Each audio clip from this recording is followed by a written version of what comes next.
नमस्कार, बहुत स्वागत आप सभी का। आप देख रहे हैं कहानी कुर्सी की। मैं हूं सौरभ शर्मा। हमारे मेहमान आ चुके हैं अश्वतन त्रिपाठी जी, विजय त्रिवेदी जी, विनोद अग्निहोत्री जी, समीर चौगांवकर साहब। और आज कहानी कुर्सी की शुरुआत में बड़ी खबर आ गई है। उपराष्ट्रपति चुनाव को लेकर विपक्षी गठबंधन का उपराष्ट्रपति उम्मीदवार तय हो गया है। बी सुदर्शन रेड्डी ये इंडिया गठबंधन के उम्मीदवार होंगे। सुप्रीम कोर्ट के पूर्व जज हैं बी सुदर्शन रेड्डी, और इसी को लेकर प्रेस कॉन्फ्रेंस हो रही है इंडिया ब्लॉक के नेताओं की तरफ से। सुनते हैं।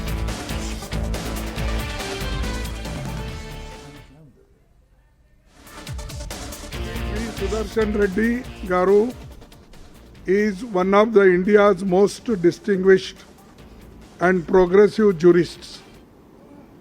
He has had a long and eminent legal career, including as judge of the Andhra Pradesh High Court, Chief Justice of Guwahati High Court and Judge of the Supreme Court. He has been a consistent and courageous champion of social, economic and political justice. He is a poor man, and many judgments, if you read, you will know that how he favored the poor people and also protected the constitution and fundamental rights. This vice presidential contest is an ideological battle. It is not just a battle, it is an ideological battle, and all the opposition party agreed on this. That's why we are contesting unitedly. The opposition parties have nominated Sri B. Sudarshan Reddy Garu as their joint candidate, since he reflects fully and values that saved our country's freedom movement. So तो मल्लिकार्जुन खड़गे ने ये announcement की, B Sudarshan Reddy ये विपक्ष के संयुक्त उम्मीदवार होंगे। और उन्होंने अभी देखिए एक बड़ी अहम बात कही। उन्होंने कहा हम ये चुनाव इसीलिए लड़ रहे हैं क्योंकि ये एक आइडियोलॉजिकल बैटल है, विचारधारा की लड़ाई है, इसीलिए हम अपना संयुक्त उम्मीदवार देंगे एनडीए के उम्मीदवार के सामने। सीपी राधाकृष्णन का के नाम का ऐलान परसों ही हुआ है और वो एनडीए के उम्मीदवार होंगे और विपक्षी गठबंधन इंडिया के उम्मीदवार होंगे बी सुदर्शन रेड्डी। इनके बारे में थोड़ा और जान लेते हैं। सुप्रीम कोर्ट के जज हैं ये, तो अभी मल्लिकार्जुन खड़गे ने बताया। क्या कोई पॉलिटिकल बैकग्राउंड भी इनका रहा है समीर जी? नहीं, वैसे लीगल फेटर्निटी से ये आते हैं, लेकिन जब ये रिटायर हो गए थे उसके बाद जरूर ये वहाँ पर आंध्र प्रदेश के अंदर जो कांग्रेस वर्किंग कमेटी थी उसके सलाहकार एडवाइजर, लीगल एडवाइजर के ये कुछ समय सलाहकार रहे थे लीगल टीम के। और ये कहा जाता है कि ये नरसिम्हा राव के भी इनका मतलब परिवार का जो रिश्ता है, नरसिम्हा राव के साथ भी इनका संपर्क अच्छा रहा है पहले के साथ, लेकिन कभी राजनीति में बहुत सक्रिय नहीं रहे मतलब इनके परिवार के कोई लोग। और लीगल फेटर्निटी से आते हैं। आंध्र प्रदेश तेलंगाना में एक सम्मानीय परिवार माना जाता है, लेकिन अब इन्हें चुना गया है तो अब मतलब सब कुछ चर्चा में आ गए। तेलुगु दक्षिण, दोनों दक्षिण से आ गए इस बार। एनडीए के उम्मीदवार भी दक्षिण से, तमिलनाडु से या आंध्र प्रदेश से आ गए। अब ये चंद्रबाबू नायडू के लिए भी एक चुनौती होगी। जैसे कहा जा रहा था कि स्टर्लिन के लिए कि स्टर्लिन कैसे विरोध करेंगे महाराष्ट्र के गवर्नर का, वो तमिलनाडु से आते हैं।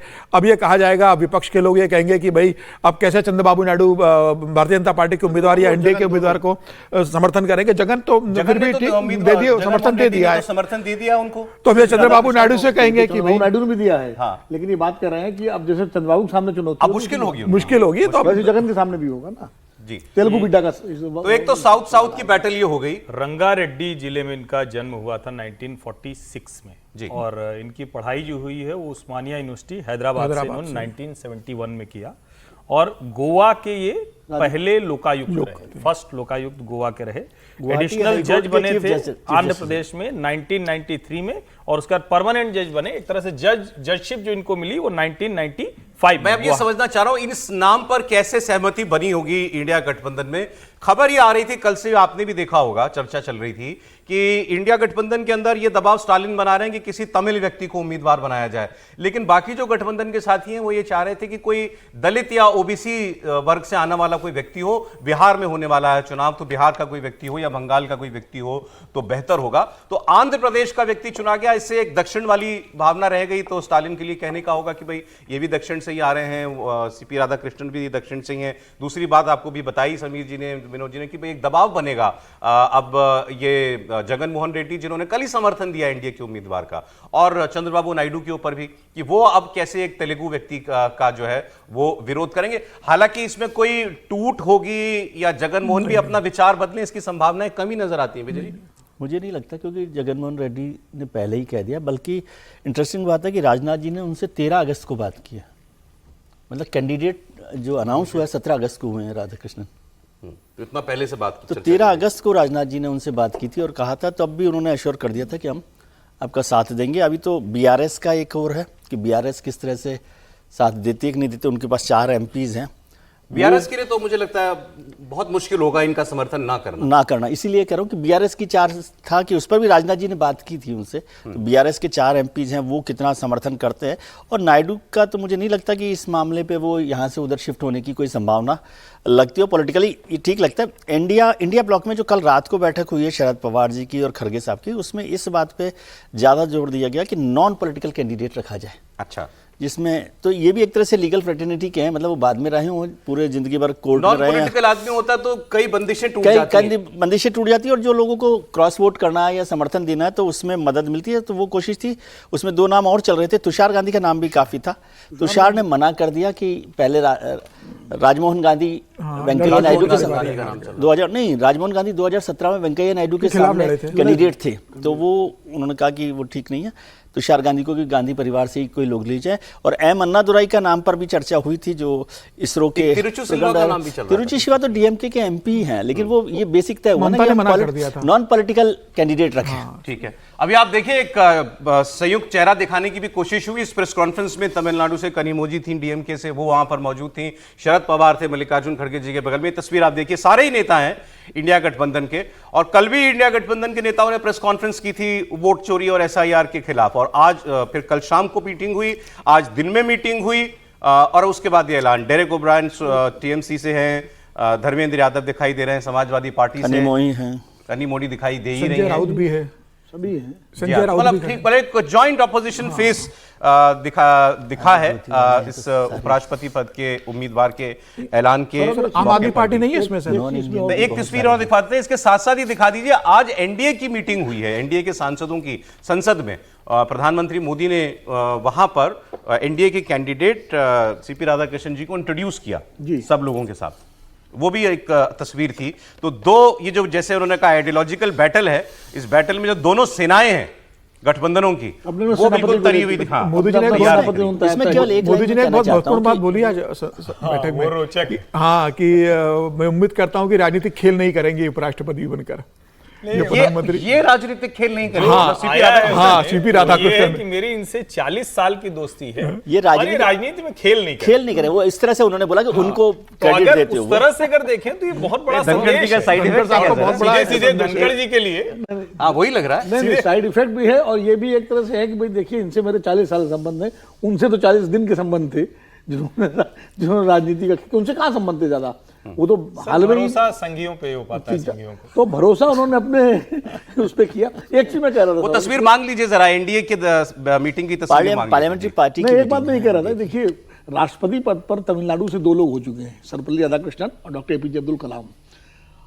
आंध्र प्रदेश से शायद कोई राष्ट्रपति हुआ है, वीवी गिरी शायद आंध्र प्रदेश के थे। आंध्र प्रदेश नीलम संजय रेड्डी। तो इस बार वो जो प्राइड होता है ना, कि जैसे प्रतिभा पाटिल के समय मराठा प्राइड सामने आ गया था, तो शिवसेना को अपना लाइन बदलनी पड़ेगी। ये रही वो तस्वीर आसर, वो वाला प्रश्न नहीं रहेगा ना तेलुगु देशम के सामने ना एआईडीएमके ने कहा कि डीएमके के पास ये मौका है जो गलती सुधारने का, कि जब कलाम साहब को दोबारा नॉमिनेशन बनाने की बात थी, दोबारा वाइस प्रेसिडेंट बनाने के लिए था, तो डीएमके ने वो किया था, अगेंस्ट थी वो, उसको खारिज किया था। तो इसलिए वो कहते हैं ये मौका है तमिलनाडु प्राइड दोबारा में तो कांग्रेस तैयार नहीं। लेकिन एक चीज मैं कहना चाह रहा हूँ कि इंडिया ब्लॉक ने इस पूरी एक्सरसाइज में लेट कर दिया बहुत। जो जिन खांचों में संभावना थी वहां पर राजनाथ जी ने या बीजेपी ने या एनडीए आप जो जो भी बता रहे थे ना सर कि इस बार दरअसल ये चाहते थे कि पहले इनका कैंडिडेट उम्मीद तय हो जाए फिर हम तय अरे करें। वो तो अनाउंस करना अलग बात होती है ना, अप्रोच करना अलग बात। कोई हमसे बात करके थोड़ी करना है। वो तो जब मैं आपको बता रहा हूँ कि 13 अगस्त को राजनाथ जी जगनमोहन रेड्डी से बात कर लेते हैं और कैंडिडेट 17 को होता है। शादी की डेट तय करने से पहले सारी चीजें तय तो करते हो लेकिन आप। आपस में सहमति अरे नहीं सर, बन नाम रही पे है तो गठबंधन में। नाम पे तो वो लोग बात कर रहे होंगे बट आपस देवर में वेटिंग सहमति कि नहीं इनका बन नाम रही थी। सामने आए पहले। आपस में सहमति नहीं बन रही थी इंडिया गठबंधन मैं में। कह रहा हूँ जब जगनमोहन रेड्डी ये बीआरएस कह रहे हैं नवीन कि reach out पटनायक करना ये चाहिए सारे पहले। लोगों से जब बातचीत बीजेपी ने कर ली, अब आपके पास स्पेस नहीं बचा ना, राहुल क्योंकि वो गांधी भी एक यात्रा कर कमिटमेंट रहे हैं। अब होता हम है। ये थोड़ी जानते हैं कि इन्होंने रीच आउट नहीं किया होगा। सर अब राहुल तो गांधी जगन को आ जब गए यहाँ इस तरफ। बैठ- सर राहुल गांधी को जब लेकिन दिल्ली में बैठ ऐसे नहीं आते ना जगन, आते क्या यदि आंध्र वो प्रदेश यात्रा कर ये रहे बात होती तो नहीं आते ना जगन। यार राहुल गांधी जगन को की कोई बिहार जीतना कमिटमेंट तो ज्यादा है जरूरी नहीं। उपराष्ट्रपति जिताना जरूरी पैकेज है। के साथ आप जाते हैं। उपराष्ट्रपति में जो मैं है, आपसे बात करूंगा, क्या जीतना वैसे कहूंगा, भी ऐसा है, नहीं ठीक है। है, मालूम है, मेरे साथ आप खड़े रहिएगा तो आप पूछेंगे ना भाई क्यों खड़े रहे, हाँ। तो आप कहेंगे कि ये हम करने जा रहे हैं और इसमें इस तरह के प्रत्याशी हम घोषित करेंगे, तब ना आप कहेंगे कि आप हमारे साथ आ रहे हैं। भारतीय जनता पार्टी ने ये एक्सरसाइज की होगी, उन्होंने कहा होगा दक्षिण भारतीय होगा, तय रहा। उन्होंने चंद्रबाबू नायडू या जगन मोहन से बात हुई, उन्होंने कहा देखिए रेवंत रेड्डी कह रहे हैं बंडारू दत्तात्रेय, उनका दक्षिण भारतीय प्रत्याशी ही होगा, ये करेंगे, तय हाँ, है, हाँ। ये पक्की बात है। तो एआईडीएमके मान गया होगा, नायडू मान गए होंगे, रेड्डी मान गए होंगे। अब बीआरएस इनके लिए थोड़ा सा चुनौती वाली बात है कि बीआरएस क्या करेगा, लेकिन मुझे लगता है कि अंत में अगर रणनीतिक तौर पर देखें तो कोई ना तो बीआरएस को अभी जो स्थिति है उसमें 3-13 वाली स्थिति है, कोई उनको पूछने वाला है नहीं। हाँ, सिर्फ वो रेड्डी को देने के लिए वो देने। और दूसरा मेरा इस पर थोड़ा सा अलग मानना है, जब कोई राजनीतिक या फिर बहुत बड़ा व्यक्ति, तब ये खांचे टूटते हैं। बी सुदर्शन रेड्डी जी को जानने के लिए हम सबको खोजना पड़ा है। अभी सारे लोग अभी हमने भी वो तो सर्च नहीं राधाकृष्णन किया, जी के लिए भी खोजना पड़ा तब पता चला। वो तो राधाकृष्णन जी के लिए भी खोजना पड़ा था। नहीं, वो तो राधाकृष्ण महाराष्ट्र में गवर्नर थे बस अरे खाली। सर, बहुत लोगों से पूछा कौन, बोले ये कौन है, ये तो महाराष्ट्र पता ही नहीं था महाराष्ट्र नहीं का नहीं गवर्नर सर, है। राधाकृष्णन जी आपको पता था, लेकिन बहुत लोगों से मैंने जब राधाकृष्ण का नाम अनाउंस होने से पहले चर्चा की थी तो लोगों ने कहा राधाकृष्ण ये कौन है, तो बताया भाई महाराष्ट्र के गवर्नर है। अब सब ये तो अज्ञान पर हम क्या कर सकते हैं कोई भी।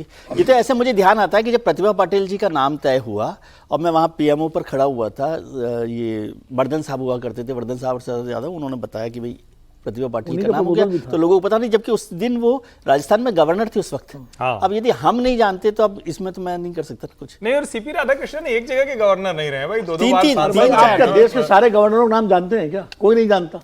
और वो एमपी भी रहे ये तो हैं। कोई क्योंकि महाराष्ट्र के तमिलनाडु में सब जानते हैं उनको, ये कहा जाता है। तमिलनाडु में अब सब जैसे जानते हैं। आरिफ मोहम्मद खान है, उनको सब जानते हैं। अब देखिए जो दुविधा स्टालिन के लिए बताई जा रही थी, अब वो बात हो रही है चंद्रबाबू नायडू के लिए। तो टीडीपी के लोकसभा में 16 सांसद हैं 18 और राज्यसभा में 2 हैं, तो कुल 18 मेंबर इनके पास हैं।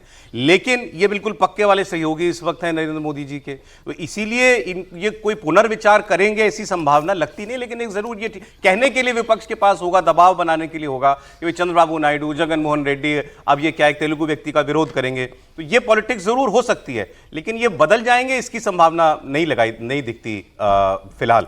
अब सवाल ये रह गया कि क्या ना डीएमके क्या करेगी, क्या सपोर्ट राधाकृष्णन को नहीं करेगी ना, नहीं पॉलिटिकल एक करेगी, लाइन नहीं लगता, होती है नहीं जिस लगता। पर। अब सवाल ये है कि कहीं नंबर गेम में कोई उलटफेर होने की कोई संभावना दिखाई देती है क्या? वाईएसआरसीपी का भी आपको बता रहा हूं, राज्यसभा में 4 हैं और लोकसभा में 7 सांसद हैं, तो अब ये थोड़ा दिलचस्प हो गया है। कांग्रेस एनडीए को तोड़ने की कोशिश कर रही है, तेलुगु कैंडिडेट देकर के नायडू, पवन कल्याण, इन पर दबाव बनाने की कोशिश होगी। वाईएसआरसीपी के जगनमोहन रेड्डी 24 घंटे पहले इन्होंने राजनाथ सिंह जी से बात करते हुए समर्थन का इन्होंने ऐलान कर दिया है। और बीजेपी की कोशिश है भाई अब डीएमके को दबाव में लिया जाए कि डीएमके उनके उम्मीदवार का समर्थन कर दे। नंबर गेम में सर कितना आगे है एनडीए? उसमें 30 के करीब। हाँ, 31 सीट्स का फर्क है अभी इसके अंदर। अब इनके तो एक सीट और कम हो गई, शिबू सोरेन की डेथ हो गई अभी, तो अब टोटल 6 सीटें राज्यसभा की खाली हो गई है, 4 जम्मू कश्मीर की है, एक पंजाब की सीट खाली हो रही है अब शिबू सोरेन की, तो 6 सीटें अब राज्यसभा की खाली हो गई है। इस हिसाब से लोकसभा की 1 सीट खाली है, 543 में से 1 सीट खाली है लोकसभा की पश्चिम बंगाल की, तो 542 सीटें, तो 31 सीटों का फर्क है। लेकिन अभी ऐसा वर्ग भी है कि जो ना एनडीए का हिस्सा है ना, जो एनडीए गठबंधन का हिस्सा है, तो वो कहाँ जाएगा? अब अगर बीआरएस की बात करेंगे तो बीआरएस के लोकसभा में तो एक भी सांसद नहीं है, राज्यसभा में 4 सांसद है बीआरएस के, तो मुझे लग रहा है कि अब बीआरएस के 4 सांसद क्या करेंगे? अब बीआरएस के सांसद ही तय करेंगे तो कहाँ पर जाना है। ये कोई नजदीकी लड़ाई बनने के आसार नहीं, मुझे नहीं लगता सर, नजदीकी मुझे लड़ाई लगता होगी, है कि लेकिन अब ये देखना पड़ेगा कि सांकेतिक लड़ाई होगी। हाँ, हाँ, लेकिन ये भी देखना पड़ेगा कि क्या इंडिया गठबंधन में कोई टूट होती है क्या। अगर आपका जितना स्ट्रेंथ है उतने वोट अगर आपके कैंडिडेट को नहीं मिलते तो ये सीधा सीधा संदेश है कि आपके सांसदों में टूट हुई है किसी पार्टी में। आखिरी वोट लोकसभा में कौन सा हुआ आपको याद आ रहा है? मेरे ख्याल से अभी इस पर वक्फ बिल पर हुआ था। वक्त बिल पर हुआ, वक्फ बिल पे हुआ था लास्ट लेकिन वो तो उसका अलग, ये अलग इशू है। इसमें क्या है, मुझे लगता है कि एनडीए के पास आज की तारीख में 100 वोट्स का मार्जिन है। 100 वोट का मार्जिन। 100 वोट, 31 तो मतलब ऑफिशियल तो 31 वोट का है, लेकिन जो जितनी एक्सरसाइज हुई है और जो मुझे पार्टी में बातचीत समझ में आई है तो उसमें लगता है कि ये कैंडिडेट साथ ही हैं, ठीक 31 तो साथ ही है, उसमें तो कोई वो तो कोई टूटने वाला नहीं है। एनडीए का तो कोई कैंडिडेट तो मतलब open साथ टूटने है ना, और इसमें से कितने टूट सकते हैं। लेकिन जो एक्सरसाइज की है उससे मुझे लग रहा है कि वो करीब 100 सीटों के मार्जिन के साथ जीतना चाहते हैं इस इलेक्शन को। मतलब जीतने पर तो कोई बात ही नहीं है, जिसको हमने कल भी चर्चा की थी कि भाई जो जीतने वाला है वो एक्सरसाइज शुरू से कर रहे हैं। उन्होंने तो सबसे बात की, सोनिया जी से भी बात उन्होंने सबसे पहले की थी, राजनाथ जी ने सोनिया गांधी से भी बात की। वो तो एक कंसेंसस कैंडिडेट बनाने की बात थी। नहीं मतलब बताने के लिए इंडिया के लेकिन वैसे तो हाँ 312 और 422 है, तो 100 वोट का अंतर तो सीधा सीधा ये दिखाई दे रहा है। देखिए ना, प्रत्याशी चयन के बाद ठीक है, मतलब हो सकता है कि राधा कृष्णन जी को भी बहुत लोग न जानते हो, लेकिन जो लोग राजनीति समझते हैं और जो लोग जिनका मन बनता बनाता है वो राधा कृष्णन जी को बहुत अच्छे से जानते हैं, राजनीतिक तौर पर भी, वैचारिक तौर पर भी। और सुदर्शन रेड्डी जी का संकट ये है कि इनको मतलब किसी के साथ भी नए तरीके से इंट्रोड्यूस करना पड़ेगा, ये अंतर बढ़ाएगा। मुझे लगता है कि ये अंतर बढ़ाएगा। इस बात की पूरी संभावना है कि Hemant Soren most probably NDA को सपोर्ट करें, एनडीए के साथ चले जाएं। बिल्कुल, ये मुझे कल लगता है बात एनडीए हुई के साथ होंगे। राजनाथ सिंह जी की बात हुई है और इस बात की संभावना है कि शायद झारखंड मुक्ति मोर्चा इस चुनाव के अंदर एनडीए के उम्मीदवार को समर्थन दे देगा, क्योंकि ये झारखंड के राज्यपाल रहे हुए हैं। वो भी रहे। और मतलब मुझे लगता है कि अब कोई भविष्य की राय नहीं दे सकते हैं कि वो एनडीए में आ जाए। द्रौपदी मुर्मू के चुनाव में भी झारखंड मुक्ति मोर्चा ने उनको ही समर्थन दिया था। पहले वो पहले उन्होंने चुनाव में आए थे, लेकिन जैसे उनका नाम घोषित हुआ मुर्मू जी का, तो वैसे ही फिर हेमंत सोरेन ने अपना स्टैंड बदल लिया था। कहा कि भाई आदिवासी, पहली बार एक आदिवासी महिला को मौका मिल रहा है, इसलिए हमको इसको भी मतलब भले आप निजी कहे, लेकिन बीजेपी ने एक्सेस पहले की। प्रधानमंत्री जी शिबू सोरेन के गए, वो तो एक औपचारिक मान लीजिए कि चलिए ठीक है, वो हॉस्पिटल सबसे पहले पहुंचे हैं। राजनाथ जी उनके गांव पहुंचे उनके कार्यक्रम के लिए, और वो वहां पर रहे। तो ये उसको आप पॉलिटिकल, सोशल सब कुछ एक्सेस कह लें।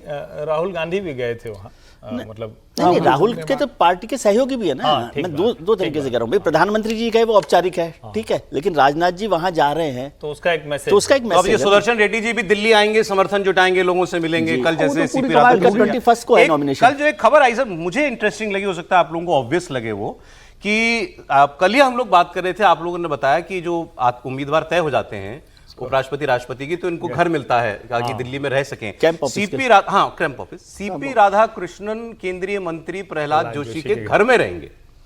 हाँ, तो वो उन्होंने तय कर लिया होगा, बाकी मिल जाता है कि यदि वो ठीक है। प्रहलाद जोशी, मुझे लगा कि ये इनका मतलब जैसे मतलब इसको परवरिश है, ये राजनीतिक परवरिश। कल जो मेरी बात हुई, अब प्रहलाद जोशी हो, नरेंद्र मोदी हो, सीपी राधाकृष्णन हो, ये सब लोग संघ के उस वर्किंग, हाँ, तो वो आदत की बात है। जैसे एक समय में मुझे याद है कि जब बहुत उस तरह से नहीं होता था, तो जितने बड़े अधिकारी वो परिषद तो किसी से न जुड़े किसी आते थे, कार्यकर्ता तो के घर आपटे जी के घर पे रहते थे, जब तक उनका राज्यसभा वाला रहा।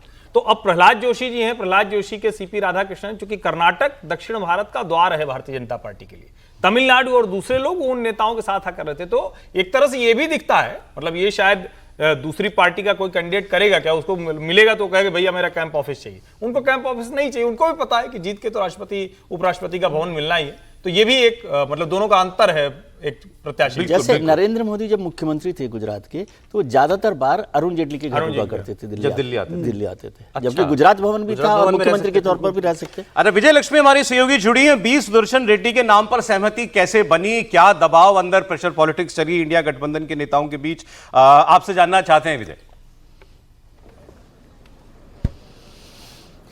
देखिए सौरभ, ये तो तय था कि विपक्ष की कल जो बैठक हुई थी उसपे ये था कि कैंडिडेट ऐसा होना चाहिए जिसका विरोध करना मुश्किल हो और जो नॉन पॉलिटिकल बैकग्राउंड से हो, क्योंकि ऐसे कैंडिडेट को लेकर के एनडीए में भी सेंधमारी की जा सकती है। अब इस कैंडिडेट बी सुदर्शन रेड्डी साहब, जस्टिस बी सुदर्शन रेड्डी साहब के नाम को अनाउंस करने के बाद ऑपोजिशन को लगता है कि कहीं ना कहीं वो एनडीए के जो एलाइज हैं, मसलन टीडीपी या वाईएसआरसीपी, ऐसी पॉलिटिकल पार्टी जरूर जरूर एक अनकंफर्टेबल पोजीशन में होगी, क्योंकि सीपी राधाकृष्णन के नाम पर अगर तमिल प्राइड पर ऑपोजिशन के खेमे में डीएमके के अलग होने की संभावना थी, तो यहां पर देखना होगा कि जस्टिस बी सुदर्शन रेड्डी के नाम पर क्या एनडीए का खेमा एकजुट रहेगा। एक थॉट प्रोसेस वो था कि टीडीपी और वाईएसआरसीपी जैसी पॉलिटिकल पार्टीज क्या करेंगी। दूसरा, एक ओबीसी का बड़ा प्लैंक जो है वो पूरे देश में ऑपोजिशन और खासतौर से कांग्रेस पार्टी जो है वो बना रही है, जिसके जितनी साझेदारी उसकी उतनी भागीदारी। जो एक इंडिपेंडेंट वर्किंग ग्रुप कमेटी बनाई गई थी सौरभ, तेलंगाना में आपको याद होगा, पूरा एक कास्ट सेंसस कांग्रेस पार्टी ने किया और फिर उसके बाद एक वर्किंग इंडिपेंडेंट कमेटी बनाई गई जिसने पूरी रूपरेखा तय की कि ओबीसी रिजर्वेशन कितना होगा, किसको कितना मिलेगा और क्यों मिलेगा, क्या उसका आधार होगा। उसके जो हेड थे वो जस्टिस बी सुदर्शन रेड्डी थे। यानी ओबीसी अपलिफ्टमेंट की अगर मैं बात करूं, या जिस प्लैंक को कांग्रेस पार्टी और ऑपोजिशन पूरे देश में एक नैरेटिव के तौर पर बढ़ाना चाहता है आगे, उसको एक तरीके से इनको लगता है कि वो ओबीसी की पूरी स्ट्रैटेजी उन्होंने चॉकआउट की। अपलिफ्टमेंट को लेकर के जो प्लान दिया उसमें उनका बड़ा एक भागीदारी थी, तो उस ओबीसी तबके को भी कहीं ना कहीं साधने की उम्मीद जो है विपक्षी दलों को है इस नाम के जरिए। और आज हमें बताया गया कि कोई नामों पर चर्चा नहीं हुई, कांग्रेस अध्यक्ष द्वारा इनका नाम जो है बताया गया सभी राजनीतिक दलों को और कहा गया कि ये एक ऐसा नाम है जो सर्वसम्मति से सामने आया है और उस पर सभी जो राजनीतिक दल मौजूद थे आज की बैठक में उन्होंने अपनी सहमति जताई और फिर उसके बाद प्रेस कॉन्फ्रेंस की गई। ये 2-3 जो पैरामीटर्स थे, नॉन पॉलिटिकल हो और सबको एक्सेप्टेड हो, दक्षिण भारत से हो, ताकि एनडीए के खेमे में भी कुछ जो है हलचल वहां पर की जा सके। ये तमाम पैरामीटर्स थे जिसके आधार पर उनको चुना गया।